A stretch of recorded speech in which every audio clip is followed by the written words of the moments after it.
Welcome to tonight's quick tour of the allotment and an update of what's going on today in July. I've got some scarlet runner beans which are coming up quite nicely. They're behind many other people's crops on the allotment, but that's deliberate because I didn't put them in until the 19th of May.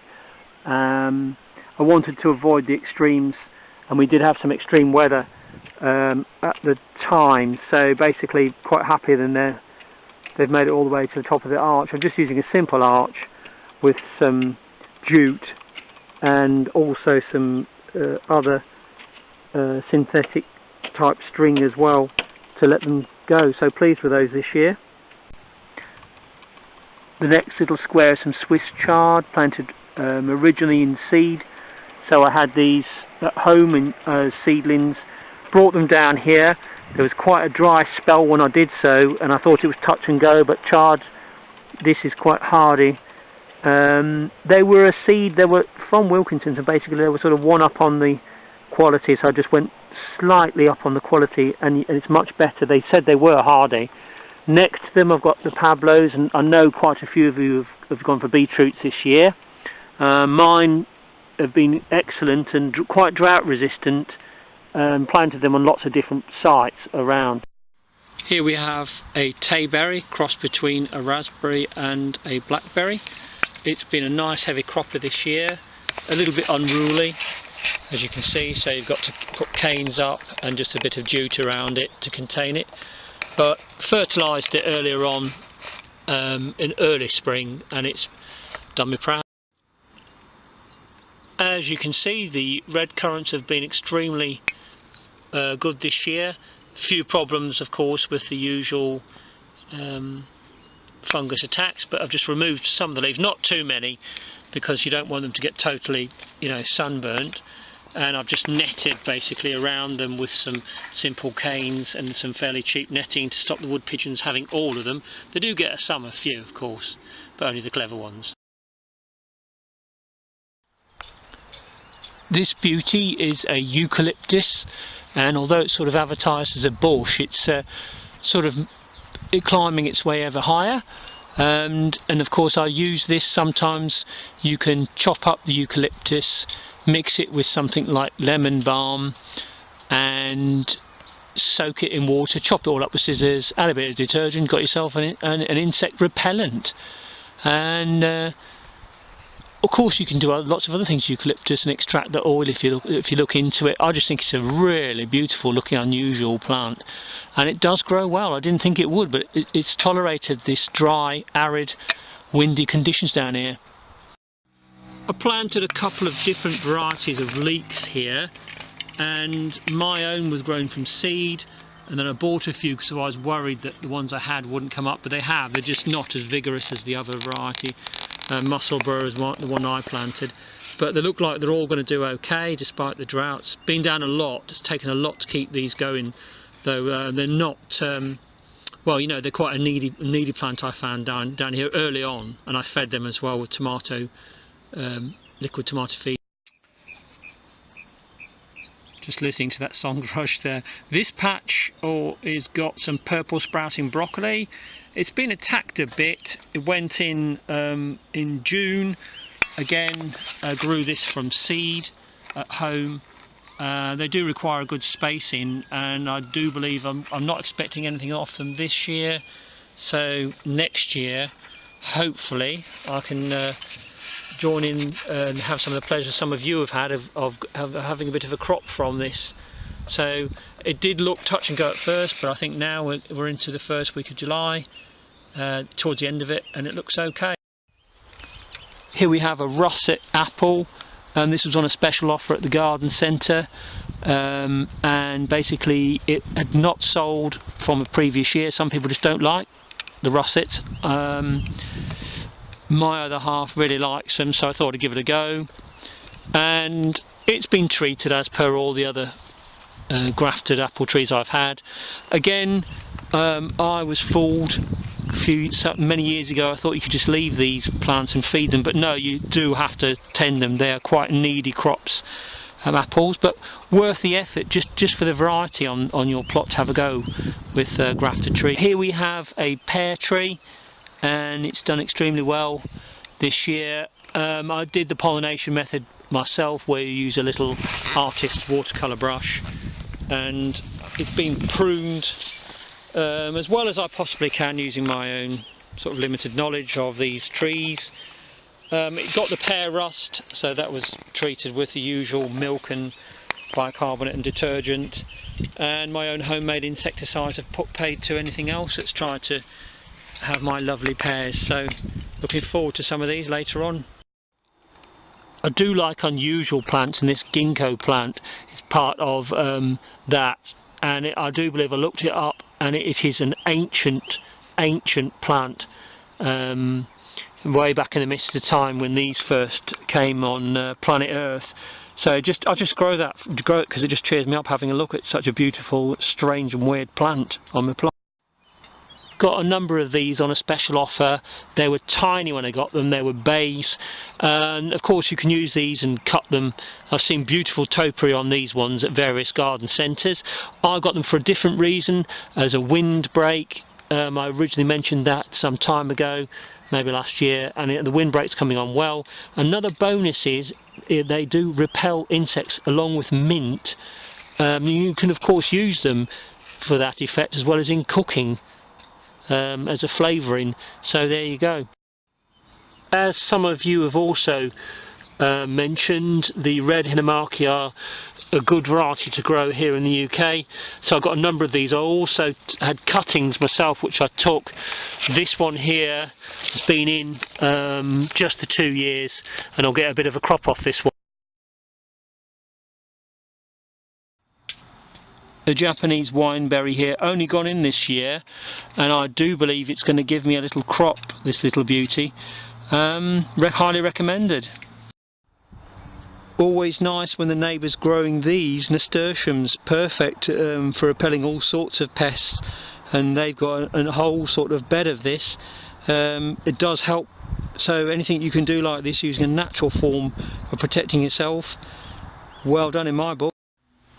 These are berries. I've got them in a line. They are a hedging plant. They do produce a berry. Certain varieties are more edible than others. Can be used in cooking. I won't get any berries off them this year, but they do sort of look like a sort of a prunus variety, don't they?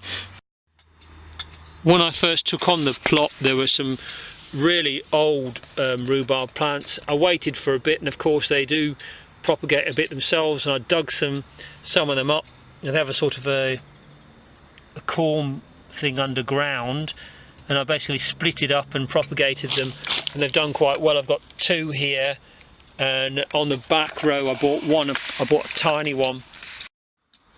This is a little tiny one I bought from the National Trust. Quite reasonably, it's a Victoria. It's been fighting for its life actually, this one, compared to my local ones. It doesn't seem to be locally savvy, but it's trying. Like many people, I became obsessed with buying plum trees. These of course been on a graft. Probably only about 10% of the ones I bought seem to be ones that are going to produce a crop, despite feeding, you know, tackling the pests and pruning. And this particular variety seems to have done well. However, I can't say that if you just got one variety you'd be okay, because I've had to cross-pollinate these myself using an artist's watercolour brush, and I think that's the only reason I've got a crop this year. Other people have the full-blown trees. In other words, they're not on a dwarf rootstock, so perhaps if your allotment allows you, you might consider getting a couple that are basically not on a dwarf rootstock, because they're far more vigorous and they give people massive crops. Mine have been a fight, but one worth keeping. Just some of them might just be pollinators of this one. Here we have some dwarf French beans, a purple variety called Purple Queen actually. They went in on the 3rd of June and they seem to have done okay. And I've put some wild flowers around them, different varieties. There's one here which only comes, a catch fly it's called. The flowers only open at night time. They're just starting to come out now. It's quite late on Friday. As you can see, one there. This is called rough hawkbill, another wild flower. And then I've got another wildflower here at the end as well, which is doing well, and that one's called a salad burnet, and apparently can be used as such. This is called mullein and was used to make lamp wicks, and also used for making tinder in medieval times, and of course it was superseded by other materials used in wicks of candle, obviously when cloth variations came about and weaving came about. But before that, candles used to have this stuff inside and used as wicks in medieval times. So a lot of these wild flowers weren't just looked at, the people worked out something to do with them. Herbs, I've got some lemon verbena, which is like sherbet lemon flavoured. I've also got here, I'm growing a number of these. These are from my original cuttings of figs. This one's had some bricks buried underground to contain the roots. I'm hoping to actually get some figs. More wildflowers, of course, some lavender there. Here we have some yarrow, and also for the first time this year growing some sorrel. Next door to my mint there's like various sorts of spearmints, and of course you've got herbs here. Herbs, we have sage here, mint of course, thyme, more garden mint, spearmint, etc. 2 varieties of mint here. Some varieties that I found on the plot already. At the back I've already got my, as you can see, beautiful passion flowers are out. Another apple tree, this one always attacked by ants, but the magic compound made organically from crushed garlic with a bit of detergent added has put paid to the ants for now. I even smeared the branches with garlic with cloves myself. There's still 1 or 2 ants on it. It's not perfect, but the idea is to repel them and let yourself have a bit of fruit for a change. Here we have onion Stuttgarter, particularly work very well up here in the Midlands, close to the River Trent. Don't know why. I've tried other ones up here, turbos for instance, and even red onions, but I always go back to these ones. They're always reliable, and as you can see, long as you prepare your bed, and I've done this using your good advice, so thank you people for helping me. Here we have my favourite, helping me to sleep, Roman chamomile. You have to use twice as much if it's fresh. I crush them, put a bit of hot water on, swill it around a bit, drink half a cup, and it's nighty night. Fantastic if you have insomnia or your mind just races too much about stuff. Also some ancient stuff the ancients use. You've got self-heal and vervain. I haven't tried them yet, but perhaps they do exactly what it says on the tin with self-heal. And some more mint varieties. I like this type of mint here. These are more sort of the furry variety. And we've got some celery. Well, these are more like a stalky leafy celery rather than the real deal. Some propagated elderflowers, and they've gone to berry now. More English lavender, some bay trees there. Back some rosemary. That's lemon balm, fantastic. You can rub it on your skin as an insect repellent. Of course, check if you're allergic to it or not. You can make a drink from it. It's a calming, soothing drink. Bit of a mild sedative. You've got more sage, oregano, some of my beloved damsons grown from seed, one there, one of them's buried underneath there somewhere, and then a little damson sapling I found myself, growing right on the edge, and basically I don't know if that will live or die, but we'll see. This is a potted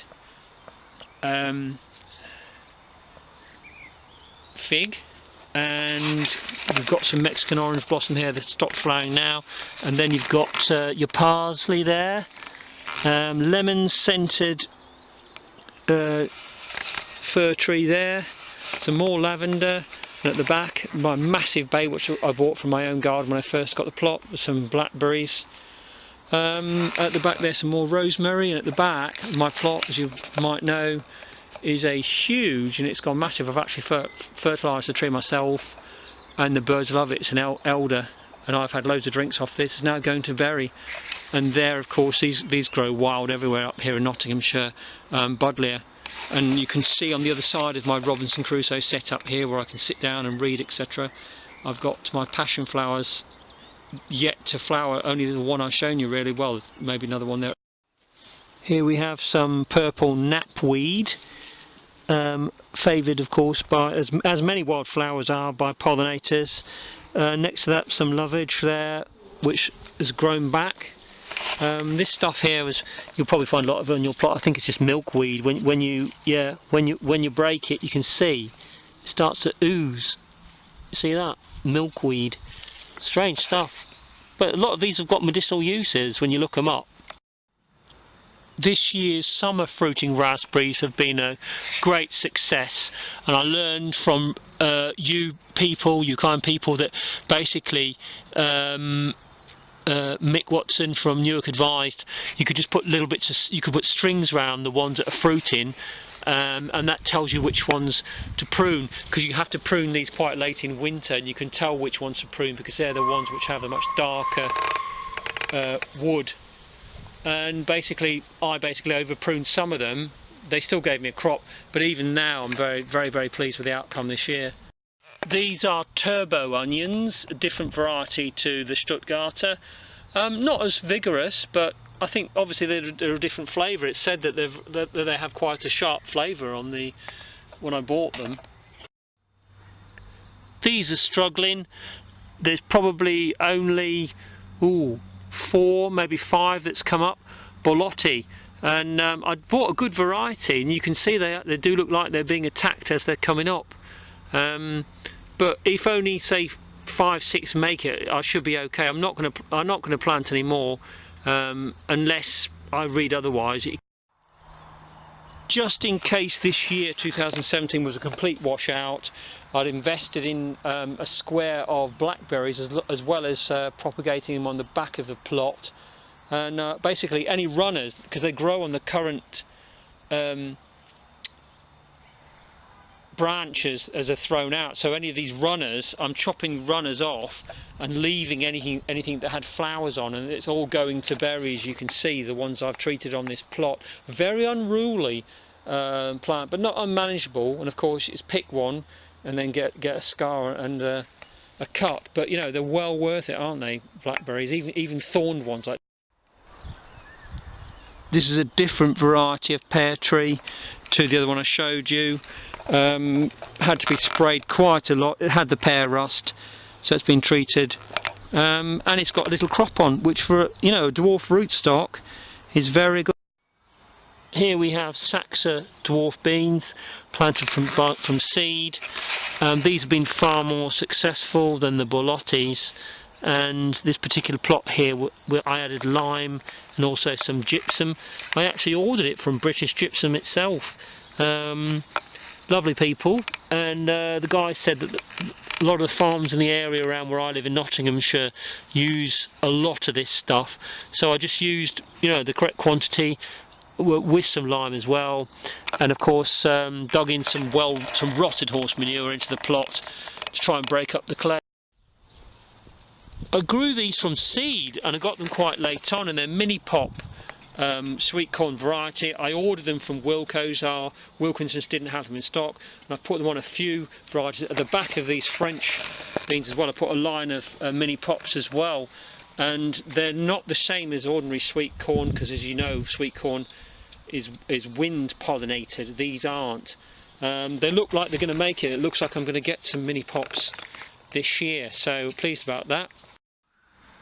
These are broad beans, and they're a Jubilee variety, and they were grown from seed put in April. Started to crop these already, and this variety Jubilee seemed to be superb down here, because normally by now my broad beans would really be attacked. Of course I'd just spray a bit of detergent on them, or just squeeze the top to get rid of the pests. But really very pleased with this variety. As you can see, they've done well. These sweet corn I put in came from a plug that I bought, which was on offer at the time, and I do believe it was Morrison's, and they seem to be doing already, and of course they are wind pollinated. and it looks to me like they are going to produce a crop. And down where I am now, I've had some failures with these, in that I planted them and they just haven't been vigorous and thrived enough. So basically they produced some sweet corn before but not ripened. So these ones, I know it's the race against time with sweet corn, with sunshine, and you have to feed them. They are a hungry plant. This bed has got the Pablo beetroots in. First time I've had this variety. I'm not going to let all of these go to full maturity, and some of them I'm going to pick them as baby beets, which is the sort of thing that people use in pickling, and they seem to have been more hardy than I would have thought. This pear tree was a triple graft that I bought, and I bought it nearly 20 years ago, and it's been on my home and it stopped fruiting, so I took it down to here, treated it and fertilised it properly, and pollinated, of course, myself using the artist brush, and it's given me a nice crop of pears. I think it's cropping on 2 of the grafts, and I've had to keep, you know, minding it and making sure that I've got rid of the ants on it, etc. But for a plant that's only been down here for, you know, less than 3 years, to go from being no fruit at all to this, I'm very pleased with it. My 3 Ulan gauge have been a real big problem. However, when I've looked it up, I've seen they do have a terrible you know, likelihood of getting things like blossom blight and fungus. So these have had to be garlicked.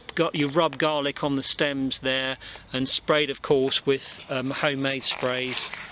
The best idea I can think of from what I've read is that they'll need even more pruning. I've opened up the trees and the canopies, but I might even lop off a lot more boughs, because apparently these are often grown as espaliers in France, and that's where they came from. They came from a village not far from Lyon in France, I believe. There's a cultivar originally from there and came across here maybe well over 100 years ago, possibly 19th century. But if I can get it right, I may eventually get some gauge plums from these. Another apple tree that's only been on the plot for 2 years, and I've basically tried to sort of prune it out radially, this one on a graft. So as you can see, the branches are coming out radially, and I've sort of like tapered it to the top, and it seems to have worked with this variety. So I've got a bit of a crop here. We had a terrible rainstorm, a shower last night with thunder and lightning. It brought a few apples down on the other plot, but you know, that happens with fruit. This is what I'm aiming for, which is basically, this is a local damson tree. They weren't native to the UK, they were brought here by the Romans, and then later the Crusaders brought them back from the Middle East. They're quite an unruly tree, a sort of a cross, as you can see, between a bush and a tree, and they have very, very tall branches. Some of them don't fruit, but when they do, after a certain number of years, you get these crops, and some of them that I see locally, this one's not an example, some of them are really heavy croppers, and that's what I'm hoping for. So basically I'm aiming to get some fruit possibly the next 3 or 4 years out of mine, just as this one. This is a very young one, even though it's really tall, but it's worthwhile persevering. This is a Bramley, and its ancestor was grown locally just down the road from here in Southwell or Southwell, from an apple seed which itself was planted by a girl in the back garden of a local business, and someone else had took it over. A nursery man visited the back of the shop and saw it and took a graft. Well, he took a Cuttingham and grafted it, and the rest is history with Bramley. It became one of Britain's most favourite apple varieties. First time ever, and I've got the red Desirées in containers, as you can see. Got these from a discount shop. People do grow them obviously in the soil on their allotments, but a lot of people who do them where I am have got access to a rotavator, and of course they build them up, and that's what I've had to do with these, as I've earthed them up as they've got, but this is as big as I can let them go. I can't get them on a compost into them. It's been a bit pricey to do this, and I don't know if I'll do it again, but I'm just going to see what sort of crop I get out of them. However, they are easy to manage and less prone to disease like this. Last but not least, I had very decent crops of these black currants. A lot of them came at once, that was the only problem, so pick them quickly. They don't keep well when they're fresh. You can freeze them. I've decided to jam them. I looked up a recipe for some black currant juice, but I thought, oh well, you know, Ribena's quite good for that, so mine have been jammed. I bought 2 of these 320 litre composting bins from a firm based up in the Midlands. The reviews weren't fantastic on the company, but some people just said, you know, that some people seem to be a bit jealous of the price of discount on them. They were recommended by the council. They came in within a week. In fact, they delivered them on a Saturday. I was out, and I'm using one of them at the moment, and already it's done a fantastic job. It's gone down, that pile's gone down to a quarter of what it was. So this is a nice hot spot down the bottom of the plot, so well worth the investment. These are choke berries called Viking Blood Red, and this was a little plant I bought 2 or 3 of them, took some cuttings also from my garden, and now I've got a few berries. Very unusual plant if you want to grow it. Otherwise known as Aronia, A-R-O-N-I-A. This is a load of rotting comfrey, and basically you put a brick on top of an old container, something like you've used for chicken manure. You fill it with water. Once it's rotted down, you can take this top rotted material off. You can use it as a mulch around things like fruit trees, for instance, and the liquid underneath it, it smells really offensive, but trust me, it's full of trace minerals because they have deep tap roots. You can use it as a general fertilizer. I've got 2 or 3 of these going, all rotting away under the heat of the sun. Finally, after waiting a couple of months, my horseradish has just made it. These were bought from Wilkinson's. Bought 2 of them. One of them's a not seen sight of it, but this one's come up. They find it tough on clay soil, so we'll just have to see how I get on with this one. Perhaps I'll be making some horseradish sauce after all. Well, that's about it for this evening. I hope you're enjoying the fruits of your labour on your plots and keeping on top of things like the pests and looking after and feeding your plants, and enjoy it as much as I do, because it's certainly worth all the effort